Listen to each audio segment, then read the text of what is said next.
My name is Donald. I am 56 years old. This my first time trying to explain my life. I am married to Lorraine, 45-year-old, and we have a daughter, 13-year-old. This is something that happened a few months ago. My wife and I were visiting Istanbul along with our daughter. We were part of a big group, 3 families and around 16 people in all. The trip had come to an end and we were supposed to return together. We all had gathered at the Istanbul airport for our return back to Chicago. It is an 11-hour flight. We all gathered and did account for accounting everyone. The flight was delayed by 6 hours. Since we still had 6 hours till we get our flight, we all went to the lounge and to our surprise, it was empty. We were the only people there. Everyone gathered and started chatting, all smiles and stories of Turkey and the good food we had. I went for a smoke and returned after 15 minutes. As I walked close to my wife, I saw a slim figure near her. As I walked closer, my heart started beating faster. Not because of the nicotine, but this was something else. The clothes. As I got, the faster it beat. I could almost hear my heart trying to jump out of my chest. My mind went blank and took me back 20 years back.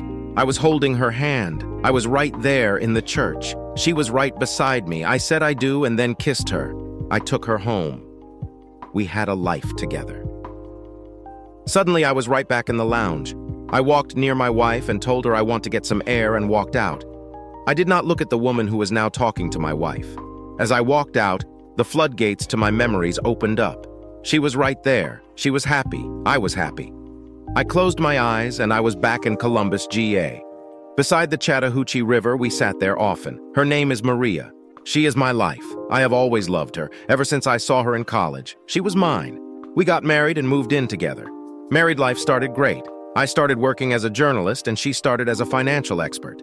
My job required me to travel and travel a lot. I was going places covering stories from war to famine. All this while, I always kept in touch with her. Her sparkling eyes made my day. When I was at home, we spent our time making love and enjoying great food. She used to cook and it was delicious. "Will you always love me like this?" Maria asked while looking into my eyes. I stroked her bare back and told her forever and ever. First 2 years of our lives went by smooth and it never felt like there will ever be any trouble in paradise. We decided to delay having kids as we needed to make a name in our careers. We wanted to make good money and settle down. The only trouble that we had was that we were not able to spend time with each other. I traveled in soon. Maria's job also required her to travel. The only point of discontent that we had was my mother. She lived alone and often wanted to see me. My wife never liked her. I never asked why. My mother is a very soft and caring person. I tried to keep them separated and keep a balance between them. It was in the month of January that my mother fell. I told my wife I'm going to her so that I can care for her. She was not happy as I had just come home from covering a story in Iraq. We had an argument as she wanted me to hire a help for my mother and not go personally. I told her that my mother is old and this might be the last time that I see her alive. Maria was unhappy, but I did not bother on that. 3 days later, my mother died in my arms. I was devastated. After her burial, I came back home and Maria once again complained about my mother. I was shocked and could not understand what she was trying to say. She put us in so much trouble. She should have been in the hospital right from the start. I was silent and was still trying to understand what will Maria get from demeaning a dead person. I shot back. She is dead. She will not come back and respond. So zip it. Maria got angry, and that week we did not speak to each other. I broke the ice by taking her out for dinner. That night we made wildlife. The next week I went out to Afghanistan covering the historic Silk Road. Maria, meanwhile, was getting her promotions and growing her salary. I returned 2 weeks later, and this will be the time that when in Afghanistan I reached home, and Maria, like always, greeted me with a big hug and a sloppy kiss. At the dinner, I saw her a bit tensed. "We need to have some changes in our lives," she spoke. "What changes do you want?" I asked. "You being away from home for long durations is not helping me. There are days that I long for your touch, and I come home to an empty bed. I don't want to cheat on you, so either find a job that keeps you near me or find me a job so that I can travel with you." I was in a fix, but at the same time, I was happy that she was honest and spoke the truth. I told her that I will find another job. The topic was over, and the next morning I resigned from my job and started looking for a near-to-home job. I soon found one at the local TV channel. It did not pay as much as my previous job, but kept me near Maria. Your salary is down by 30%. Are you kidding me? She was angry when I told her about my job. I tried to explain that this would be a downside for a stationary job. Women, don't matter how educated and intelligent they are, at times do not want to acknowledge facts and still want things to go their way. It would not be possible to get a stationary job and still get a hike unless you change your profession. She was upset that I now bring less to the home and her lifestyle will be impacted somehow. We went on with that. Over the next 3 months, things started to go downhill. We were talking less, and at nights we rarely getting any action. Her demeanor had changed from loving wife to nagging bitch. She could find faults in everything, and there was not a single day that I would go to bed not angry. It got so bad that one night she asked me to stop breathing as my breathing is disturbing her sleep. A few days later, I could not find my phone, so picked up my wife's phone to call my number. I found her phone locked. It was something new. I did not have any lock on my phone, and as far as I remember, she never had any lock on her. Why was there a lock? Is she hiding something? It was a Thursday night. She came back after a late-night party with her office girls. I heard the doorbell and opened the door. She stood there in a black dress, her hair all disturbed. No lipstick. "What happened to you?" I asked and held her. "I danced a bit too much and now I am tired." I guided her to her bedroom. She removed her dress to change in her usual night dress. That was a big mistake. She had no panties and I could see bruise on her left thigh. She never goes out without her panties. Did she go commando today or did she lose them somewhere? That night I could not sleep and just lay there.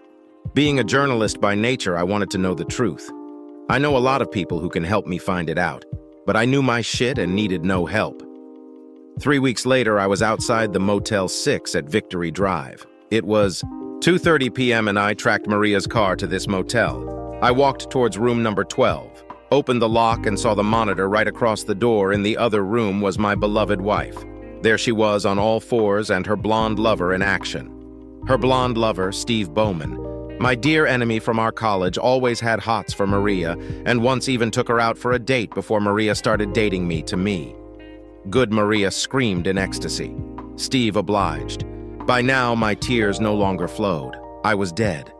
Inside my heart ached. 3 weeks of investigation and running around Maria did yield results. Results that I never wanted.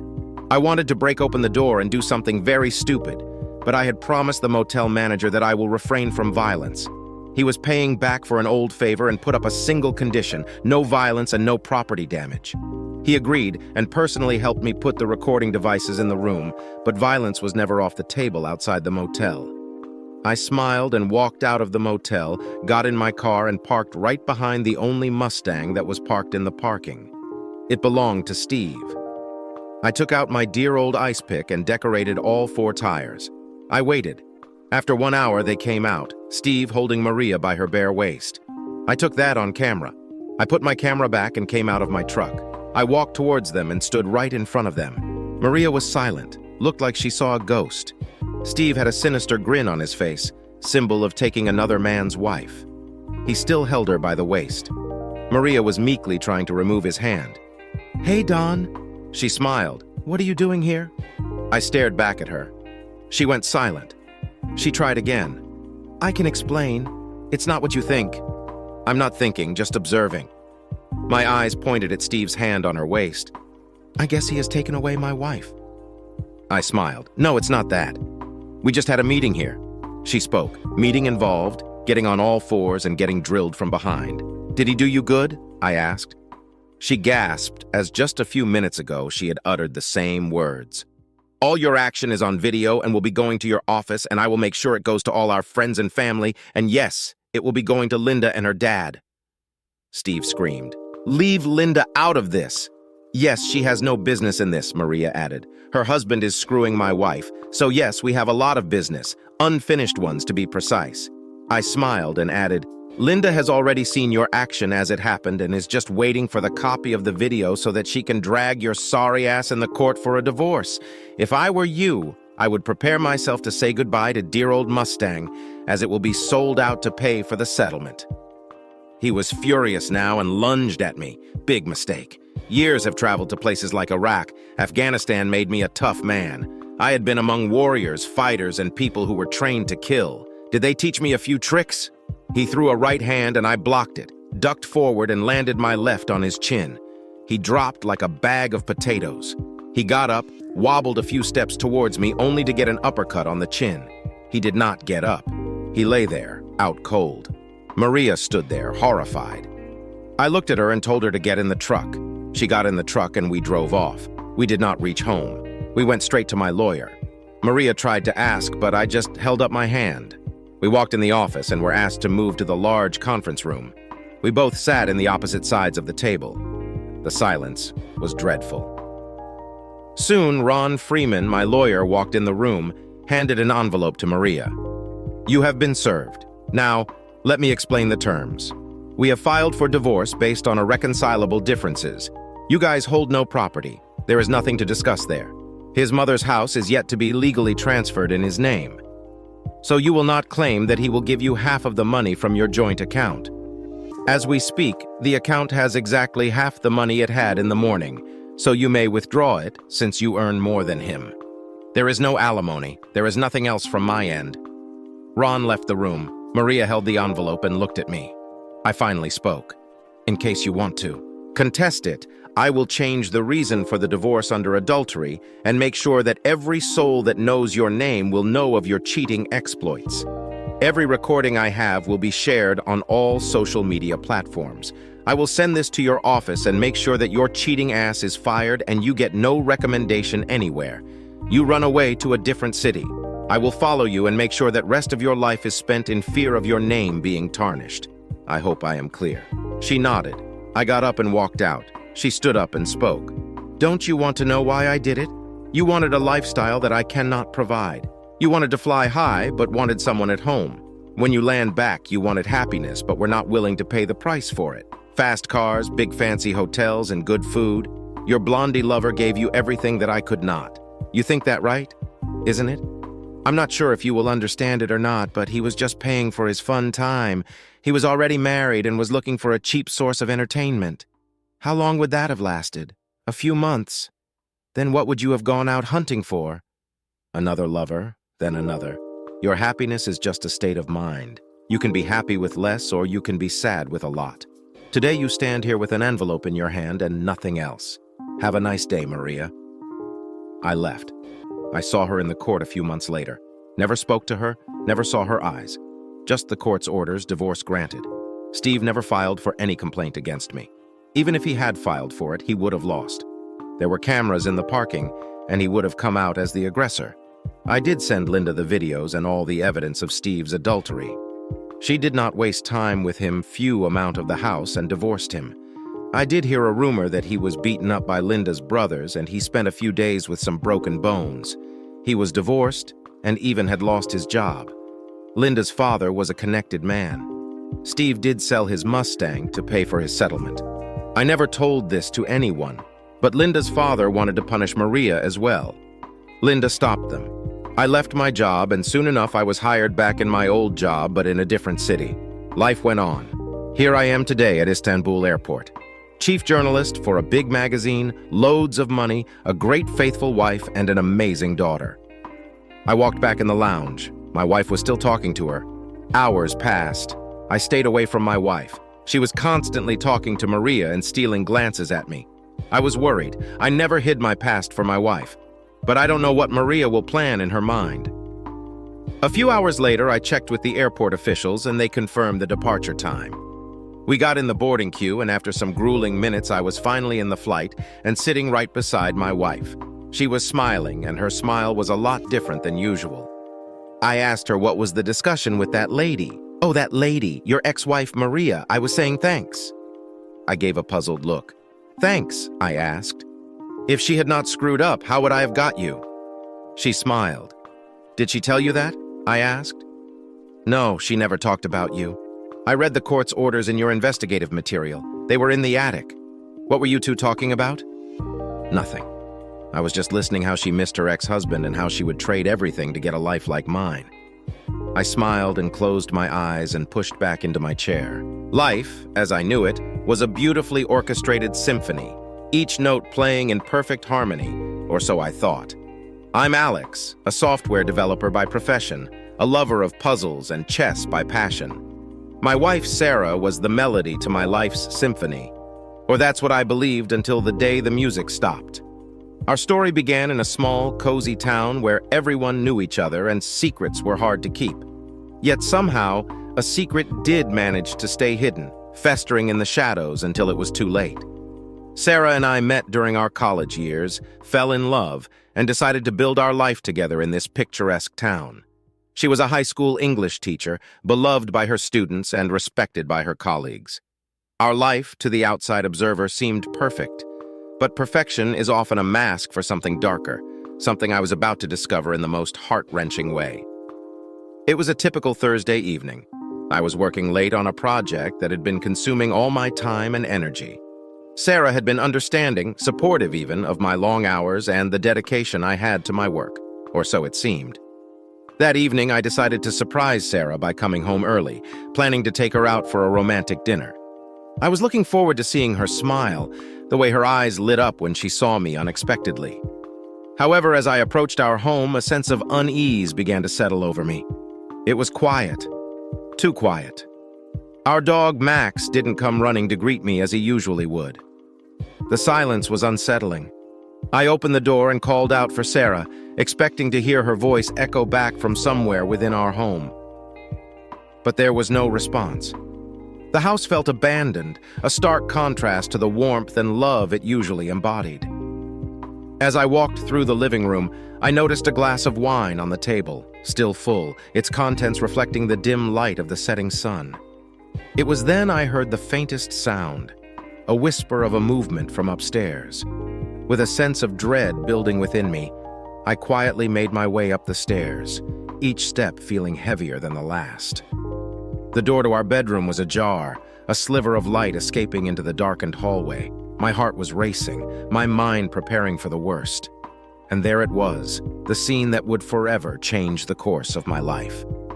Sarah, in the arms of another, lost in a moment that belonged to us. The shock was palpable, a physical blow that left me reeling. Time stood still as I struggled to process the betrayal before me. The aftermath of that discovery was a blur of emotions, anger, sadness, disbelief. But amidst the chaos of my feelings, a clear thought emerged, a determination to seek justice, not through anger, but through intellect and cunning. Sarah's scheme to betray our vows would not go unanswered. Little did she know her actions had set in motion a series of events that would ensure her downfall and my retribution. In the days that followed, I found myself in a state of numbness, the kind that envelops you after a storm, leaving you to pick up the pieces of a life you once knew. The betrayal had not only shattered my heart, but also my trust in what I believed was real. Yet, amid this turmoil, a transformation was taking place within me, a shift from the man who loved unconditionally to one who sought justice through strategy and intellect. I moved through the motions of life, attending work, interacting with friends and family, all the while harboring a secret plan that was slowly taking shape in my mind. Sarah, oblivious to the change within me, attempted to apologize, to explain her actions as a moment of weakness, a mistake that she regretted deeply. But the image of her betrayal was etched in my mind, a constant reminder of the duplicity that lay beneath her remorse. As a software developer, my career had honed my skills in problem-solving and critical thinking. I approached challenges with a logical mindset, breaking down complex issues into manageable parts. This methodology now became the foundation of my plan for retribution. I began to view the situation not as a personal vendetta, but as a puzzle that needed solving. A game of chess where each move was calculated to lead me to victory. The first step was gathering evidence. I delved into the digital world, leveraging my expertise to uncover the extent of Sarah's deceit. It was a world of late-night messages, clandestine meetings, and lies woven into the fabric of our daily lives. The more I discovered, the clearer the picture became, and with clarity came a sense of empowerment. I was no longer the victim in this narrative. I was the architect of its resolution. Parallel to my digital investigation, I began to subtly change the dynamics of our relationship. I engaged Sarah in conversations about trust, fidelity, and the future, carefully observing her responses and gauging her sincerity. These interactions were not driven by a desire to reconcile, but to understand my adversary better. In the game of chess, knowing your opponent's strategy is as crucial as executing your own. As my plan solidified, I reached out to a few trusted individuals, chess pieces in their own right, each playing a specific role in the unfolding drama. There was Mark, an old college friend who specialized in legal matters, providing advice on how to navigate the potential legal implications of my plan. Then there was Lisa, a mutual friend of Sarah and me, who unknowingly supplied me with information about Sarah's movements and state of mind. With each passing day, my plan became more intricate, a web of moves and countermoves designed to lead to a single outcome: justice. It was a justice not rooted in vengeance, but in the revelation of truth and the restoration of balance. The game was set, the pieces were in motion, and I was ready to make my next move. As the days turned into weeks, my strategy began to take a more definitive shape, resembling a chessboard where each piece was aligned for a purpose yet to be revealed. The silence between Sarah and me grew, a testament to the growing chasm our relationship had succumbed to. Yet in this silence, my plan moved forward, quietly, meticulously, like the undercurrents of a calm sea. An unexpected turn came with the re-entry of an old acquaintance, Emily, into our lives. Emily, with her keen observation skills and a past intertwined with both Sarah and myself, became an unwitting ally in my quest for justice. It was during a casual encounter at a local coffee shop that Emily shared her observations, ones that she thought were innocuous, about Sarah's recent behavior. Little did she know, her insights provided me with the missing pieces I needed to complete the puzzle. Emily's revelations led me to reconsider my approach, adding a new layer of complexity to my plan. It was becoming evident that Sarah's betrayal was not an isolated incident, but a pattern of behavior that was carefully hidden from those closest to her.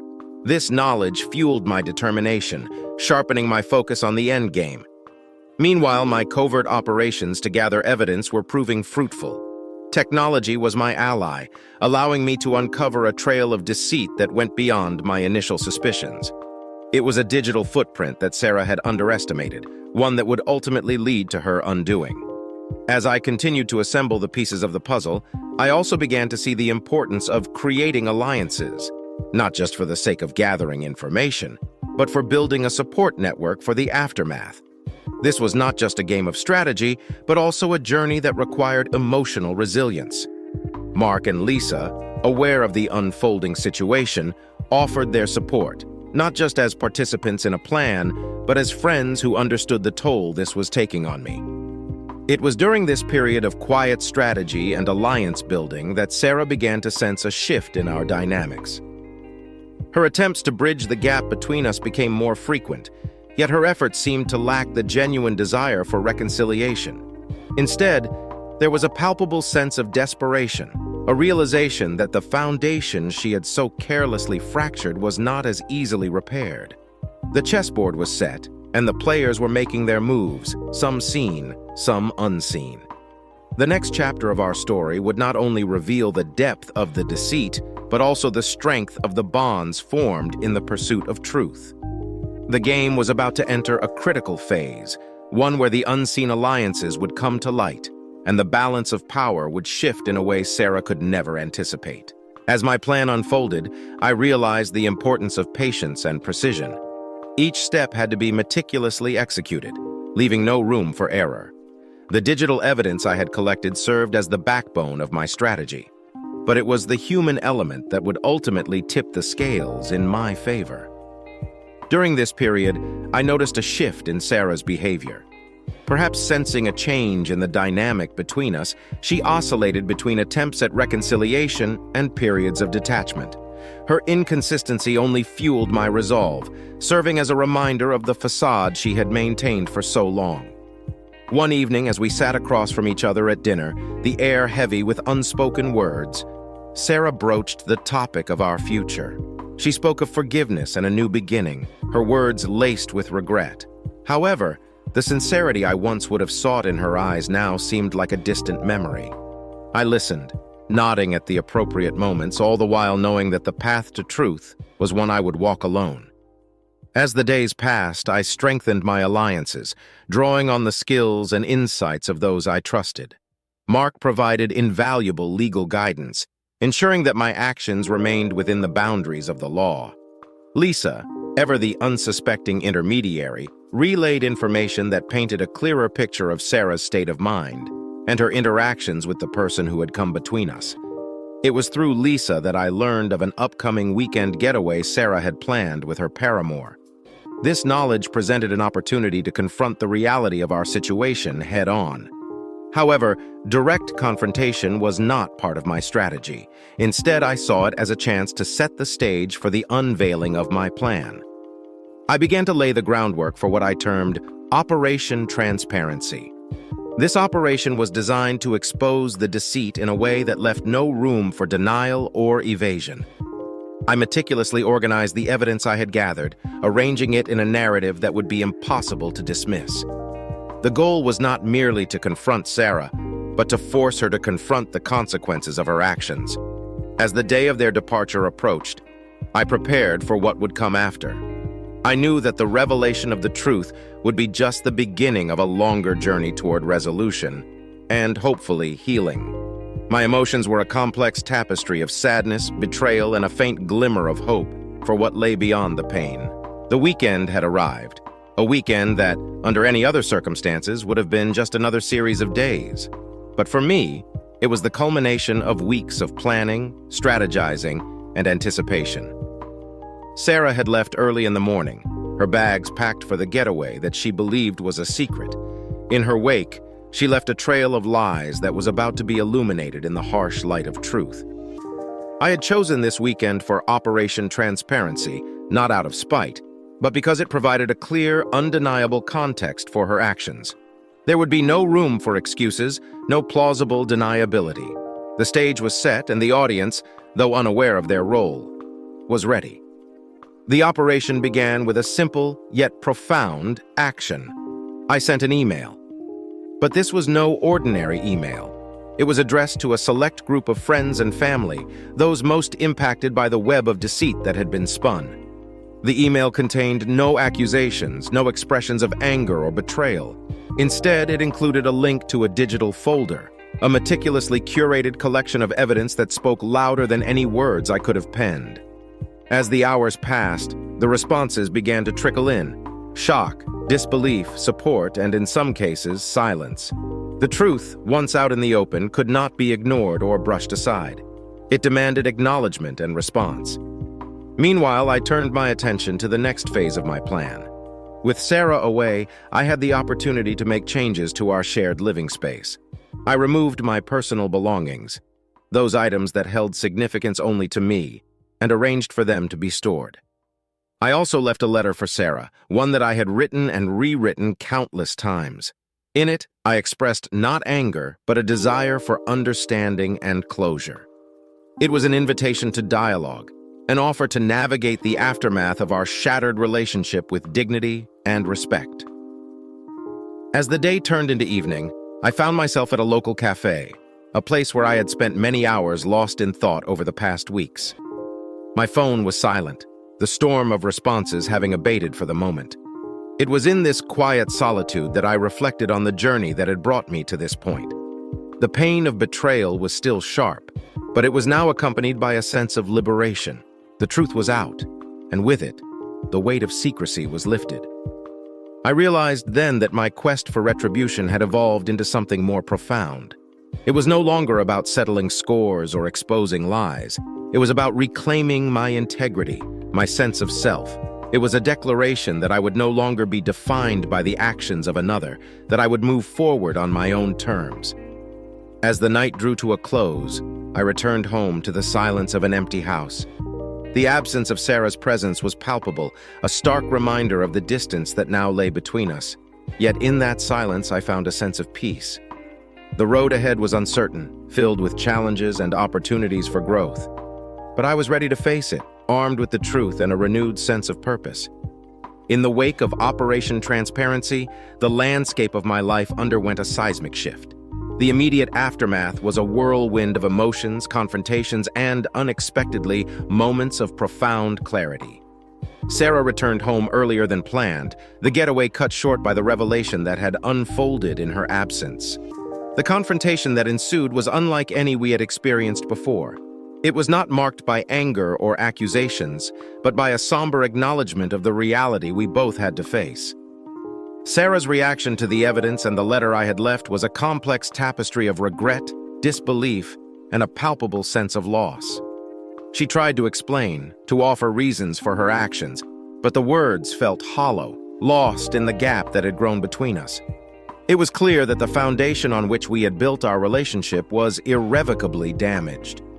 In the days that followed, our conversations became more reflective, focusing on understanding rather than blame. We discussed the dissolution of our marriage with the gravity it deserved, recognizing that while love had once united us, it was respect and honesty that would guide our separation. The legal proceedings were straightforward, thanks in part to the preparatory advice from Mark, and were conducted with a mutual desire to minimize further pain. During this period, the support from friends and family was invaluable. Their reactions to the revelation varied, but the underlying current of support and compassion was a constant source of strength. I was particularly moved by the number of people who reached out to share their own stories of betrayal and healing, reminding me that while my journey was personal, I was not alone in navigating the aftermath of a broken trust. As the dust settled, I found myself standing at the threshold of a new chapter in my life. The pain of the past was still a shadow companion, but it no longer defined my daily existence. I had emerged from the ordeal with a deeper understanding of my own resilience, a clearer vision of what I sought in relationships, and a renewed commitment to living authentically. Professionally, I channeled my energies into my work, finding solace and satisfaction in the challenges and achievements that came with it. I also rediscovered my passion for puzzles and chess, immersing myself in the strategy and foresight they demanded. These pursuits, once a shared interest between Sarah and me, became a source of personal fulfillment and a reminder of my capacity for growth and change. On a personal level, I began to explore new relationships with caution and curiosity. The experience with Sarah had taught me the importance of communication and honesty, lessons I carried forward into new interactions. I approached these potential connections with a clear understanding of my own values and boundaries, no longer willing to compromise on the essentials that form the foundation of a healthy relationship. As I reflect on the journey from betrayal to healing, I recognize that while the path was fraught with challenges, it was also marked by moments of unexpected beauty and growth. The process of rebuilding my life, of redefining my identity outside of my relationship with Sarah, was a testament to the resilience of the human spirit. The journey from the depths of betrayal to the heights of self-discovery was not a path I had envisioned for myself, yet it was one that offered invaluable lessons and insights that I carry with me into the future. The process of healing and rebuilding my life in the aftermath of my marriage's dissolution was both challenging and enlightening, teaching me about the resilience of the human spirit and the capacity for growth in the face of adversity. One of the most significant lessons I learned was the importance of self-reflection. The betrayal had forced me to confront not just the reality of Sarah's actions, but also my own vulnerabilities and strengths. I spent countless hours in introspection, examining the dynamics of our relationship, my own role in its evolution, and the signs I had overlooked. This process, though painful, was cathartic, allowing me to reconcile with my past and to understand myself better. Through this self-reflection, I also gained a deeper appreciation for the value of honesty and communication in relationships. The breakdown of my marriage was rooted not just in Sarah's betrayal, but also in the unspoken grievances and unmet needs that had accumulated over time. Moving forward, I vowed to prioritize open and honest communication in all my relationships, recognizing that the foundation of trust is built on the willingness to be vulnerable and to listen. Another crucial lesson was the importance of support networks. In the aftermath of the revelation, I was overwhelmed by the outpouring of support from friends, family, and even acquaintances. This experience underscored the value of community and the strength that can be drawn from knowing you are not alone in your struggles. It also taught me the importance of being that source of support for others, of paying forward the kindness and empathy that had been shown to me. Professionally, the ordeal had a surprisingly positive impact. The focus and determination I had applied to unraveling the truth and planning my next steps translated into a newfound clarity and drive in my career. I approached my work with a sharper focus, leveraging the strategic thinking and problem-solving skills honed through my personal challenges to excel in my projects. This period of intense personal turmoil paradoxically became a time of significant professional growth and achievement. As I rebuilt my life, I also rediscovered the joy in pursuits that had fallen by the wayside during my marriage. Chess, puzzles, and coding projects became not just hobbies, but a means of reconnecting with myself and exploring new facets of my identity.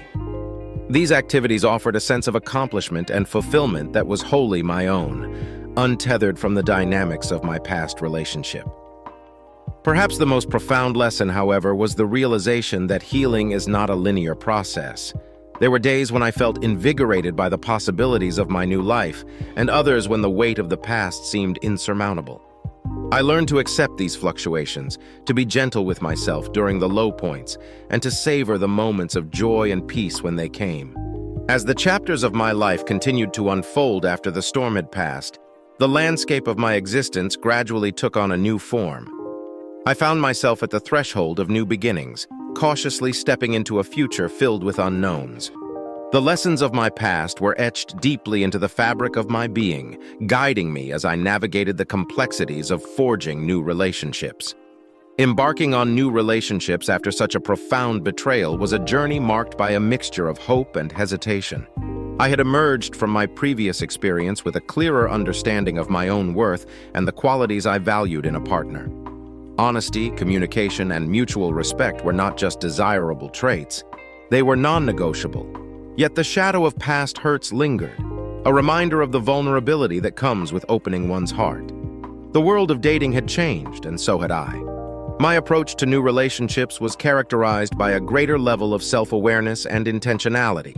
I sought connections that were not just emotionally fulfilling, but also intellectually stimulating and aligned with my values and interests.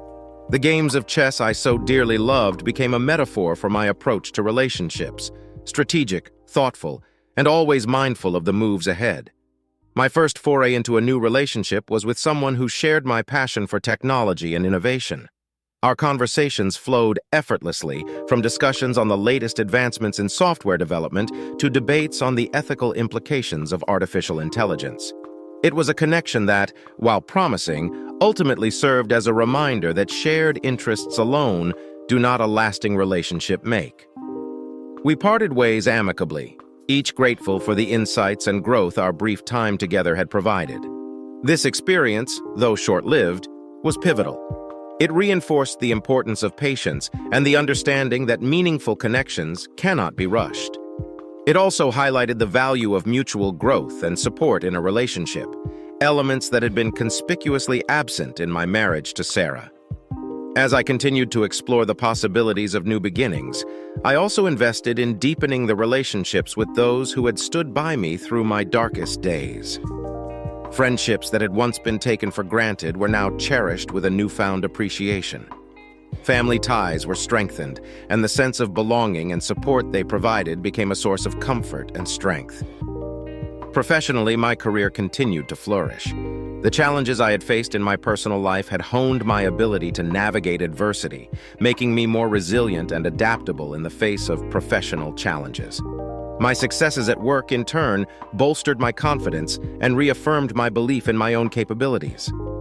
In the realm of personal interests and hobbies, I found great satisfaction in mentoring young enthusiasts in the world of software development and chess. Sharing my knowledge and watching others grow and succeed provided a sense of purpose and fulfillment that was deeply rewarding. It was a way of giving back, of contributing to a community that had been a source of solace and inspiration during my own journey of healing. As this chapter of my life drew to a close, I found myself reflecting on the journey thus far. The path from betrayal to healing had been arduous, but it had also been a catalyst for profound personal growth and discovery. The scars of the past remained, but they no longer defined me. Instead, they were a testament to my resilience. a reminder of the strength that lies in vulnerability and the power of starting anew. As I stand on the precipice of what feels like a new era in my life, the horizon stretches out before me, vast and filled with the soft hues of hope. The journey from the depths of despair to this point of renewed optimism has been long and fraught with challenges, yet it has also been a journey of invaluable growth and self-discovery. The final chapter of this saga is not just a conclusion, but a gateway to the myriad possibilities that lie ahead. The relationships I've forged since the dissolution of my marriage to Sarah have taught me about the multifaceted nature of love and connection. Each person who has entered my life has left an indelible mark, contributing to the tapestry of my existence in unique and meaningful ways. I've learned that love is not a finite resource, but a boundless energy that grows with sharing. It is not defined by the past, but shaped by the present and the promises of the future. In one particular relationship, I found a depth of understanding and compatibility that I had not dared to hope for. Together, we have navigated the complexities of blending our lives, respecting the scars we both carry, while also celebrating the strength and resilience that have emerged from our respective journeys.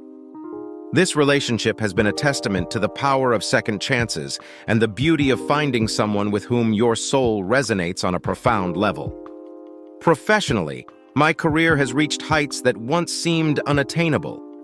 The lessons learned through personal adversity have translated into a fearless approach to professional challenges, an unwavering commitment to innovation, and a leadership style that prioritizes empathy and inclusivity. My work has become more than just a means to an end. It is a passion that fuels my desire to make a meaningful impact in the world. The mentorship program I initiated has blossomed, creating a community of young enthusiasts who are eager to explore the realms of technology and chess. Watching these individuals grow, not just in their skills, but in their confidence and curiosity, has been one of the most rewarding experiences of my life. It is a reminder that our legacy is not measured by the wealth or accolades we accumulate, but by the lives we touch and the positive change we inspire. As I look to the future, I am filled with a sense of purpose and anticipation. The road ahead is uncharted, filled with challenges and opportunities, joys and sorrows. Yet I step forward with confidence, knowing that the experiences of my past have equipped me with the tools to navigate whatever comes my way. I am no longer defined by the betrayal that once threatened to consume me, but by the strength, wisdom, and compassion that have emerged in its wake.